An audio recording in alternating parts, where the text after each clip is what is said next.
Hi guys, we're down at Druin, and this year we've come down to the Antennathon weekend, and we'll be doing a few videos of the going on down here and so forth.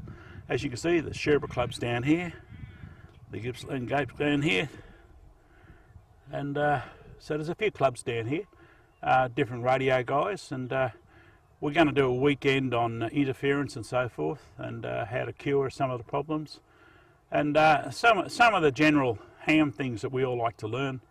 And it really doesn't matter how old we're getting, and no matter how much we have learned in the past, it's always handy to learn something new. So I've come down this weekend. I haven't managed to get down here the last few years. We've been away in the outback or something like that. So this time I managed to get down here, and hopefully we'll have a bit of fun and learn some stuff.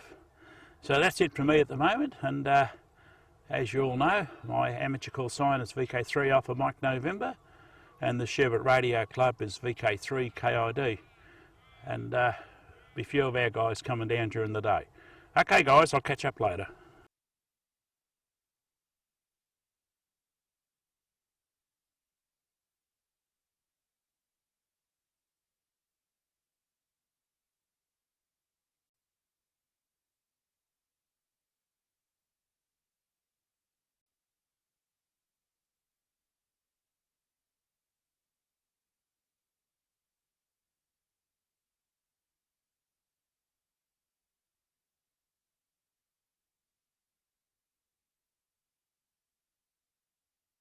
The wind has dropped a little bit, and I think it should be a reasonable sort of a day.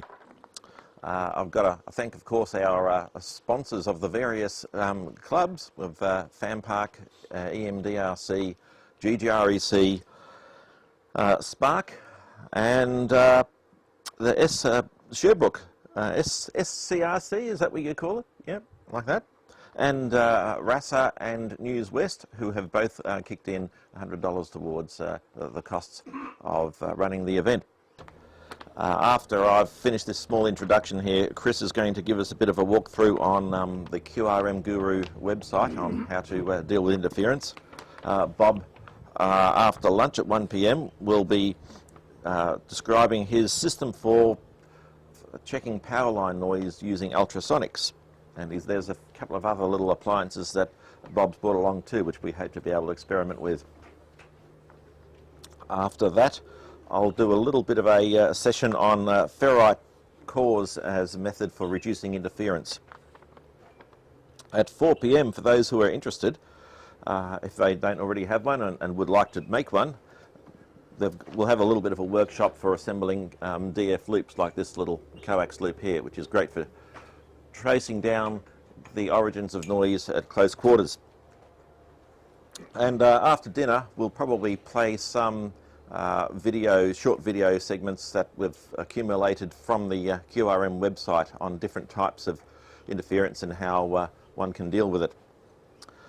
Tomorrow, we'll get a bit of a news update on things that are happening in amateur radio circles, and Jim will also give a demonstration on how to put up a wire antenna. You've got your kit for that, Jim? I've got Flicky here, yeah. Yep, that's good. And we've got the trees are ready. Yeah. Can you get over them? Oh, they're nothing. They're just little shrubs. Yeah. You practiced on giant redwoods, did you? Not redwoods, but I've done mountain ash at about 120 feet. Wow. Over the top, no trouble. Yeah. Last time we had this event, Roy bought his compressed air cannon, which was pretty cool, and I think we could count to about 15 before the potatoes hit the ground somewhere up the paddock. That was pretty exciting stuff. Also tomorrow, Bruce VK3BRW will be along. He couldn't make it today, but he is here tomorrow, and Bruce was with the ACMA for many years, and he's since retired in that role. And he's got a lot of very interesting anecdotes about what it was like to track down interference from the ACMA perspective. As a professional in that area, it's different to how we see it, and he of course has a little bit more clout when it comes to enforcing problems that are detected. So it'll be good to hear what Bruce has to say. But interference, of course, is a big issue. It's something that's impacting the hobby across the world, and That's sort of struck a chord, I think, in more recent times in Australia with the amount of power supplies that are leaking and power companies that are reluctant to do anything about it. There are various strategies. You can bring people into line if you approach them the right way, and that's some of what we'll be going over in the course of the day. But above all, enjoy your weekend, take it easy, have a coffee or a beer or whatever takes your fancy, and go from there. After dinner we'll arc up the campfire, maybe a little earlier if the temperature drops much further, and we'll take advantage of that as well. But Chris, VK3QB, is wearing his appropriate t-shirt, is going to give us a bit of a talk next about what he's been doing. Faces, a couple I don't recognise, but as Ian said, I'm Chris, VK3QB, and thought it'd take 30 or 40 minutes to go through QRM Guru. Is there anyone here who hasn't visited the website or hasn't heard about QRM Guru? No? Oh, that's great. But very good news. Is there anyone who's been applying various techniques to help them hunt down and resolve their noise? Has anyone been doing anything on that front in Line noise for some time, because the location I live in Seaford, it started off having it was always 20 over 9. So anything below 10 megs was impossible to work. So I thought, oh, stuff this, I've got to get out and have a go. So I started walking around the streets. Anyway, I'll share a little funny story with you to start off with. I was helping a friend that had some very bad interference on 40 metres in Mornington. And he lived in Barclay Street in Mornington, and I went down there with my little homebrew ultrasonic receiver, and we had a broadband receiver and a little log periodic antenna, and so we were wandering down the street doing this, you see, and I said to my mate, look, someone's going to turn around and ask us what we're doing here. There's two guys walking down the street waving things around with headphones on, you know, and it doesn't look the best, you see. Anyway, we got down, I said, we're getting close to this shopping centre and someone's going to ask us what the hell's going on. We got down there, all of a sudden the bloke came flying out of this hairdresser salon. I go, what the heck's going on? What's going on? I said, look mate, I suggest you go back into your shop, and you know what we're doing is quite technical and we need to concentrate on what we're doing. He said, oh, why is that? I said, we're looking for a fellow with an ankle bracelet. All here. So what I've got is a PowerPoint, and I'm going to be sort of alternating between that and live measurements. But one of the things that interested me is about using ferrites for suppressing noise. It's a bit of a problem, noise is around us. Maybe this thing will work, I'll give it a try. So we're surrounded by it from various sources in the home and in the shack. You've got lighting, you've got appliances, there's fields all over the place. Now some of that noise won't bother you if you've got a radio tower with an antenna up the top. Hopefully you're capturing signals from a long distance away. But you've also got a feed line coming down into the shack, and it can pick up noise.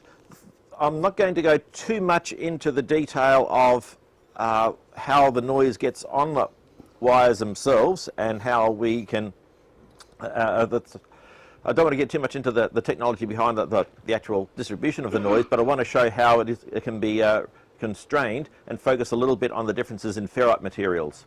But essentially there's two different forms of noise that we pick up in our radios, this differential mode noise and common mode noise. The differential mode noise is information coming from our signal source, from our radio. It's the accumulation of all the noises in a loop.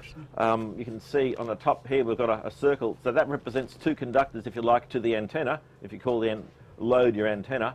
And that might be an open feeder, it might be coax. In this particular context it doesn't matter, but between the inner and the outer, or between the two wires, you've got noise flowing in a loop. Now, when you've got that situation, ferrites are not going to help you very much. But what we're interested in fixing is this one down the bottom here called common mode noise, which is where you have your tower, information is coming in on a feed line, that's your signal, that's your DX, but locally your feed line is acting as an antenna, it's picking up this interference and the braid of your coax, both conductors are effectively picking up noise and relaying that to your receiver. And that might manifest itself as a steady S5 of noise, or depending on where you are in circumstances. But that can be eliminated because that S5 could be at ground level and it's not necessarily up there where your antenna is. So, okay, that's a little plot. So noise is being picked up on your feed line, and you've got to try and get that noise out of the feed line as it enters the radio. And this is where the ferrites come in. Because if you can put an appropriate bit of material down here, it can kill the noise that's on the feed line, but not affect the signals that you're getting through the feed line that you're trying to listen to. It becomes a signal to noise improvement. So ferrites, it's a mixture of exotic metals and materials melted down into epoxies in different shapes. And you've probably seen these little ferrite clamps. These ones split apart. There are other ones which are in ring form. The mix of the materials affects what part of the spectrum it will absorb energy. Because what you're doing is you've got a conductor and you're adding resistance to that conductor at a certain frequency. At low frequencies, it's not going to have any effect. At RF frequencies, it will. Now, how well these things absorb depends on, as I mentioned, the mix and where you are on the spectrum. Oh, wrong one. Right, so we did a bit of an exercise. And this is something that I was very curious about, because you can buy ferrites from JCar, and they're quite good. They're probably $8 or $9 or something in that order, depending on how solid they are. There's a fairly beefy one that they carry. Ultronics have their own selection. We managed to source some ferrites from our supplier in China. I think ultimately much of this stuff is coming out of China. And for contrast, I even ordered a set from eBay. And the question I had is, how do you know if any of these work? If you're mucking around clamping these things on, how do I know I'm just clamping on junk or not? And if I spend $10 on one or $2 on one, am I getting an extra $8 worth of benefit? So I brought this cross section so that I could put them to the test. Now, how we do test it is the next step. Okay, these are the questions. How do I know if they work? How do I use them? How many should I use? Are ferrite clamps better than the ferrite rings? So you see these being sold and you see these being sold and you think, well, what's appropriate? I wanted to find out a little bit about that.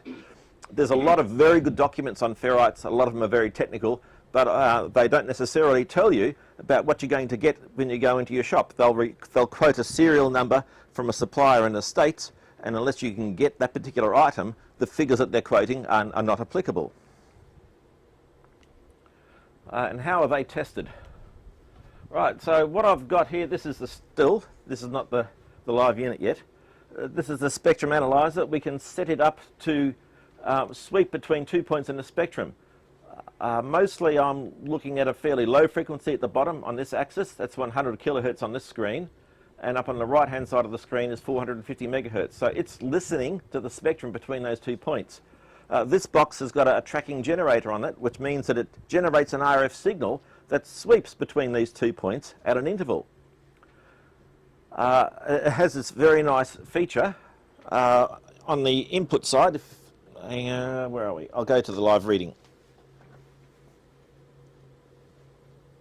There we go. That's looking a bit better. So on this projection, you can see we've got our tracking generator output here, which is generating an RF signal, and we've got an input here, which is sweeping the frequency spectrum. Now, I've just connected a bit of brass rod between the two. It's a piece of wire. The resistance is very low, maybe an ohm or two. I'm not worried about that. The other thing I've got is a flat line up here. I should actually do this on the screen. It'll be more effective. Now, that's measuring the resistance of that wire at that range of frequencies. And to make sure that we're not being affected by other stray items in the room or appliances or even where we're doing the test, it has a function on it called normalizing. This is an important step.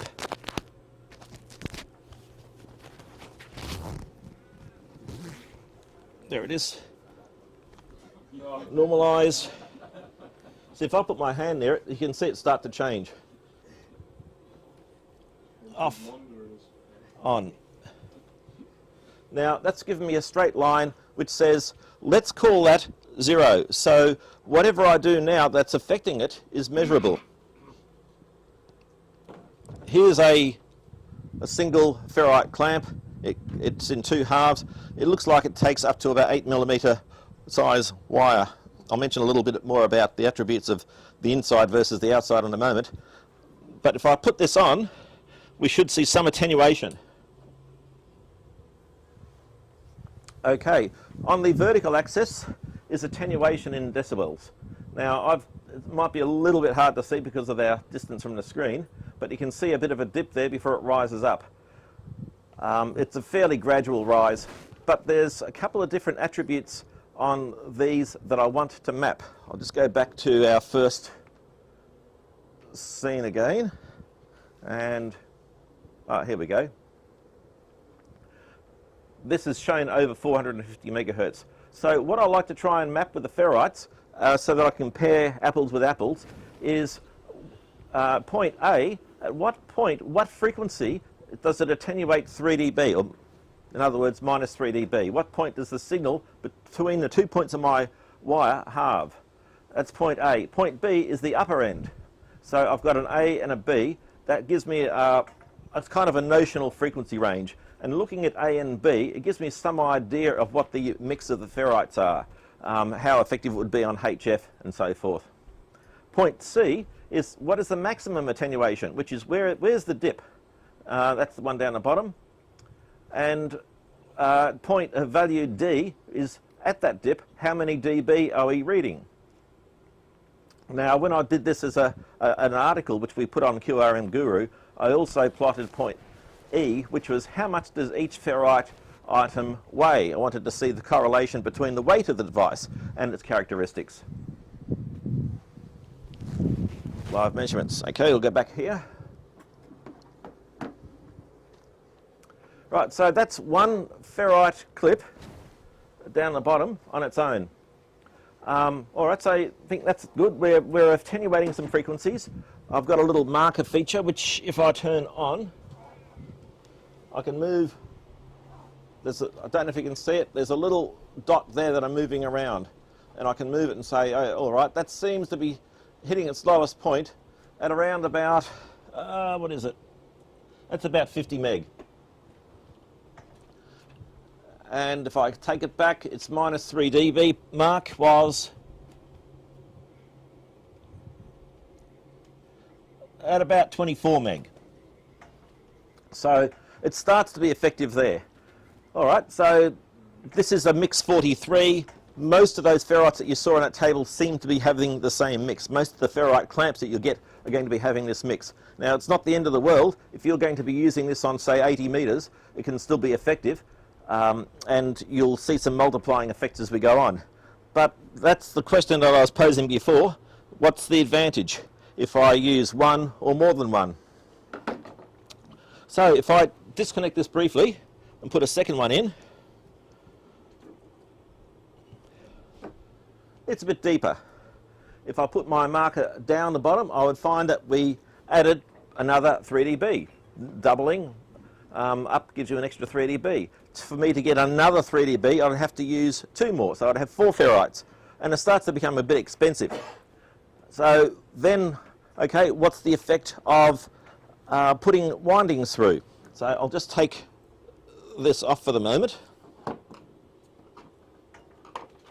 I've just got a piece of wire which should give us a similar kind of a value.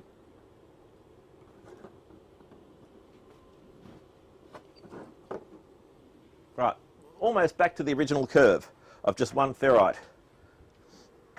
Now I'm going to put one loop through. I'll just take that off.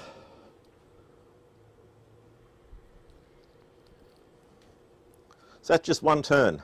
Because you'll see lots of pictures in lots of articles with multiple turns or just one turn of wire going through the ferrite, and it's hard to get an understanding of what that's really meaning.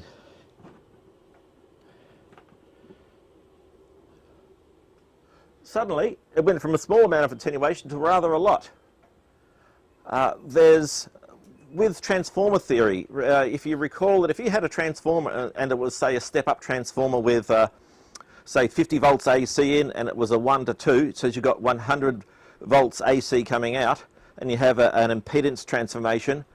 The impedance transformation is the square of the turns ratio, so you get a times 4 effect.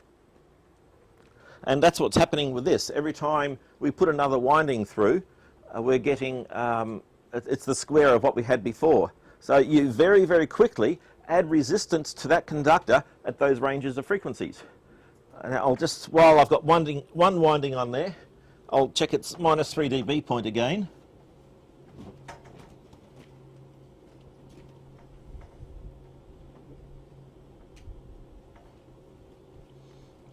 So now it's hitting minus 3 dB at about 5 megahertz. So it's starting to bite, it's starting to have an effect on the lower end of the HF band. So I've got another one here which is the same, but one extra turn.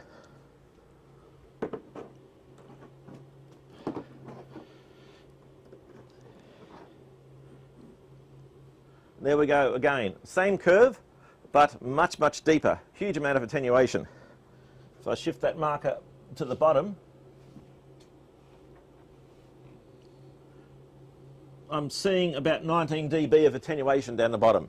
And all I've done was just use the single ferrite and put 2 turns on it. So this is what I wanted to get the point across. When you look at ferrites, if the cable that you've got is thick and that's all you can do, then certainly put a ferrite on, put multiple ferrites on. If I had a 1/4 inch cable, like a power cable, like this one here I'm standing on, I could fit that one in there, and then maybe I could use a few, and it has an attenuation effect. But if you had space, if you have a way of getting more turns through, it's going to be a lot more effective. So where possible, make your ferrite fit the cable, but if it looks like you can get those extra turns in, if you can get 3 or 4 turns in, it's just so much more effective and ultimately cheaper. All right, so I'll move on from that. Then we get to the ferrite rings. I did have one over there. Excuse me. This is one of the large ones that we've only just brought in. And I think this particular mix might even be slightly better. It's 61mm diameter. They're quite heavy. I'll go back to our piece of wire.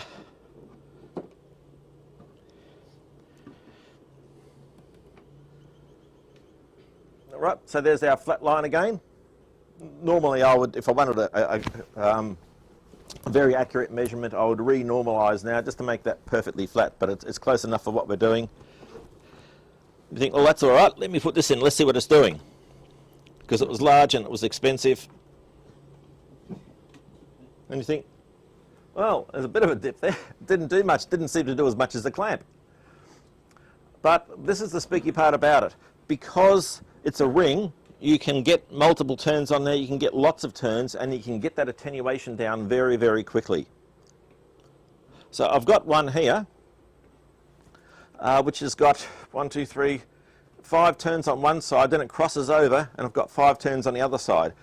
Now I could have just put 10 turns on there, and that would have been fine, but you also get an effect, a voltage transformation effect. If you are dealing with higher voltages, that the voltage on one side is going to increase relative to the other side.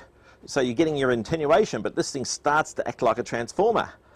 And you don't necessarily want to do that if you're just cancelling noise. You want to have that resistance of that between those 2 points increase without bringing large voltage potentials. So that's been differentially wound. So it's 5 turns, it crosses over, and 5 turns the other way, which cancels out that voltage transformation, but still gives us the attenuation. So you'll see this popping up quite a lot, this configuration of 2 windings with a crossover in the middle. So it looks pretty hopeless when you just pass one wire through the ring. It looks like it's not doing anything at all. But suddenly you add a bit of wire to it, and it's a different story.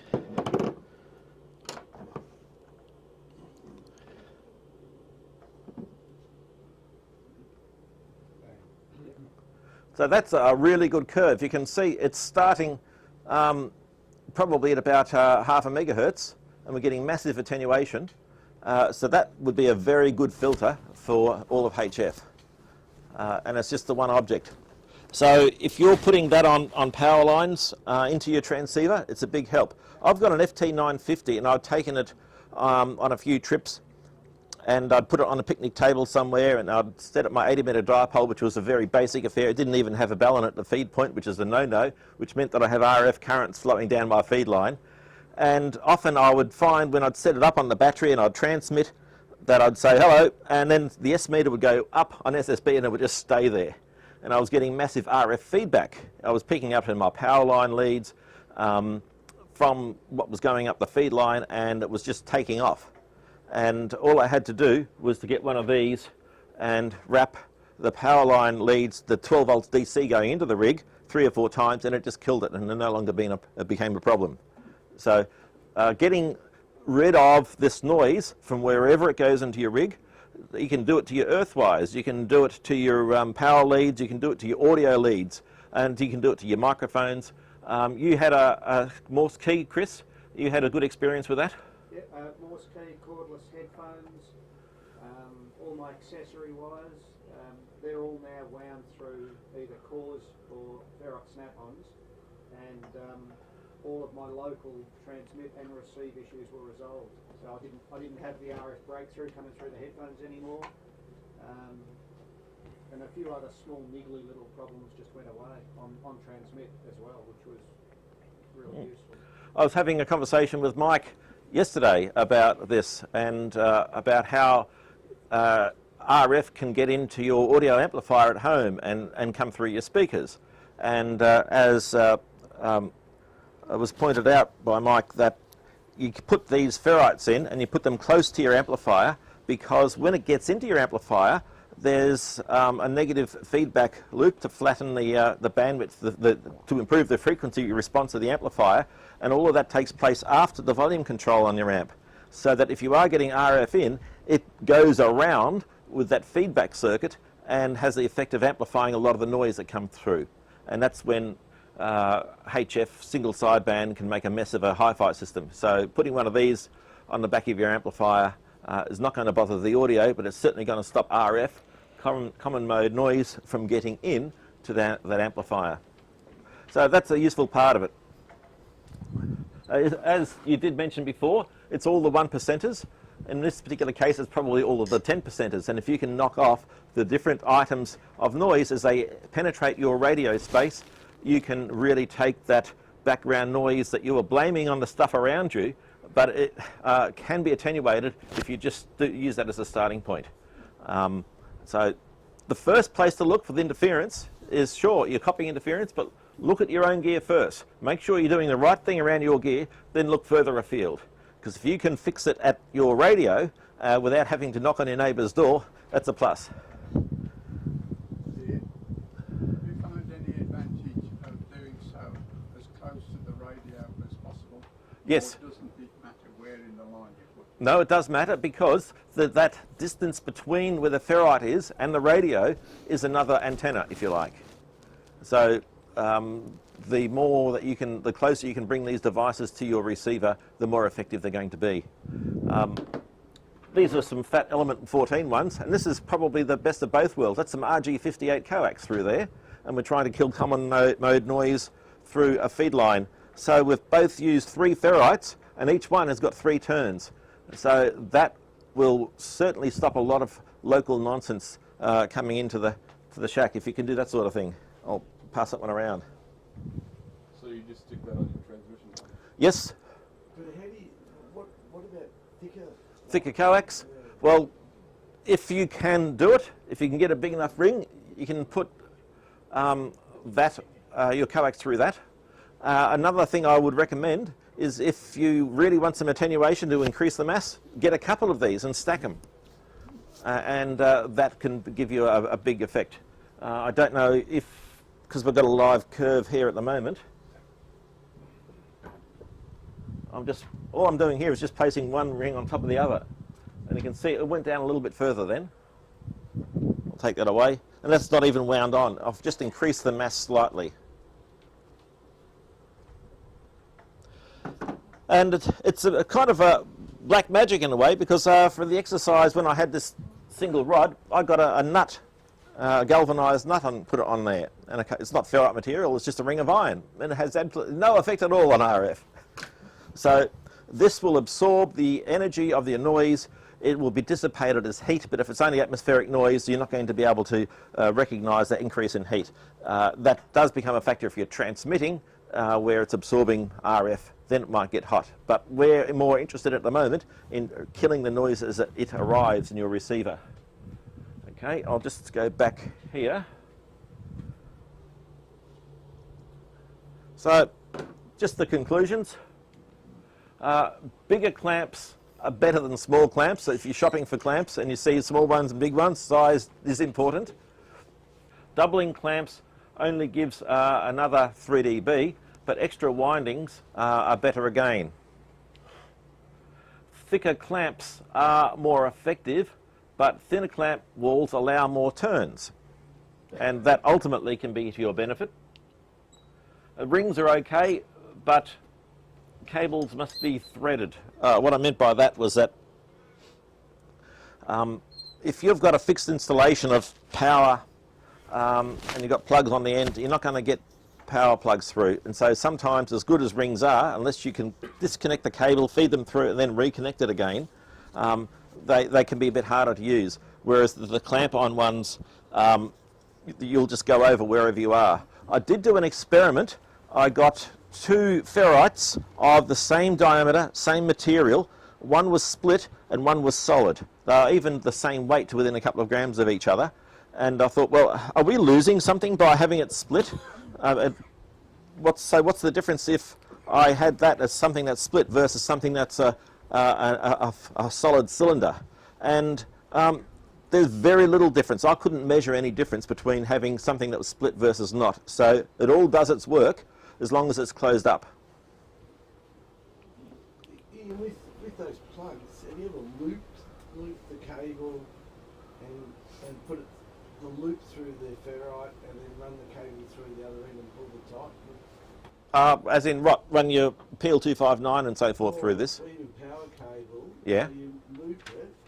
Oh, I see what you mean. And then put the loop and then pull it out and pull it across. Is that enough of a... Yeah, You're talking about doing this? Yeah. And then running it around... Yep. Yeah, and pulling it through the centre of the loop, that other loop, yeah. Well, that's a good question. I don't know. I haven't tried that particular combination. Or just pull it through... I think you've got to think about your current flow direction. Yes. And that's why that probably You won't might work. not get cancellation. Yeah, that's right. You wouldn't, because having it going conventionally, that's series boosting. Yes. So that's why you get a 3 turns, for example, is probably 9 times better than 1 turn. Yes. It's an effect known as series boosting. Whereas that, I think, would cancel it out. You'd lose that advantage. You'd have to get the directions separated.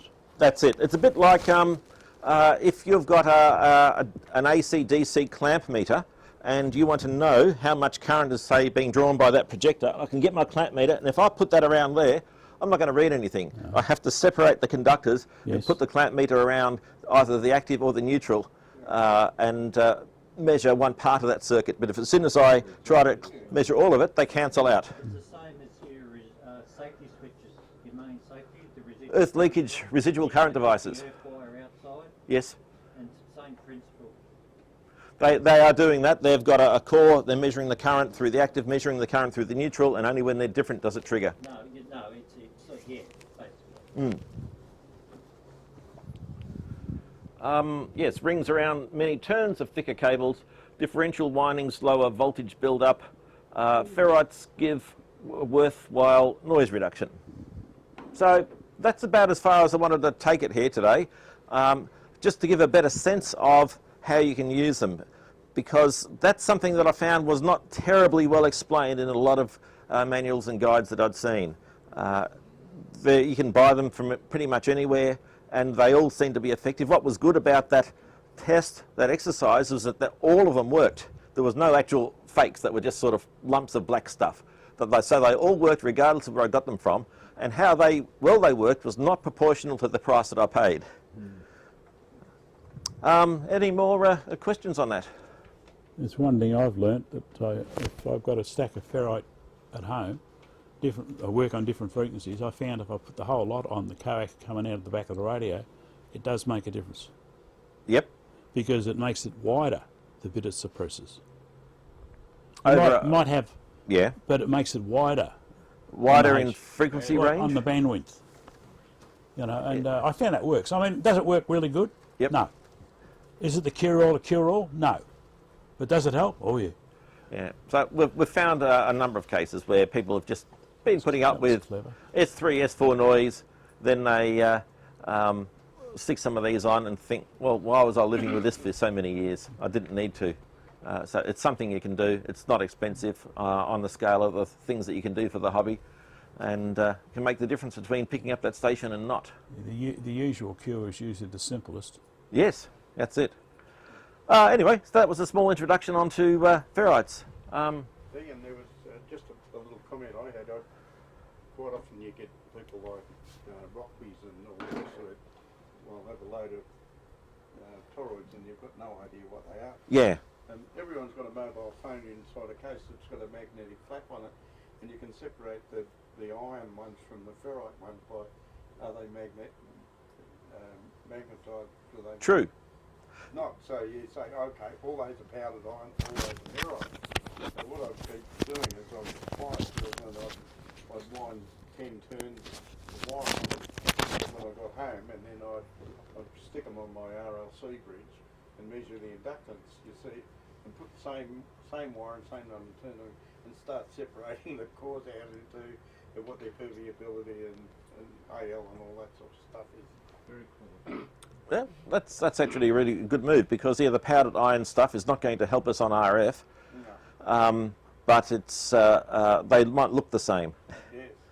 And if you can pick one up with a magnet and not the other, that's an interesting kind of a guide. Yes. Yep. Oh, well, that's it. Yes, I'll mention that. What we've done, and this is something, sure, we're making small amounts out of it, but the point is that we're delivering a solution. So we put together a cross-section of ferrites that is enough to do a station, basically. There's 5 medium-sized clamps, 5 larger clamps, one of these very large rings, and one of these 50mm rings. So that's just one kit, and we've got those here today for anyone who's interested, or we can do them by correspondence and post them out if you also are interested. But one of those kits is $30. Very good.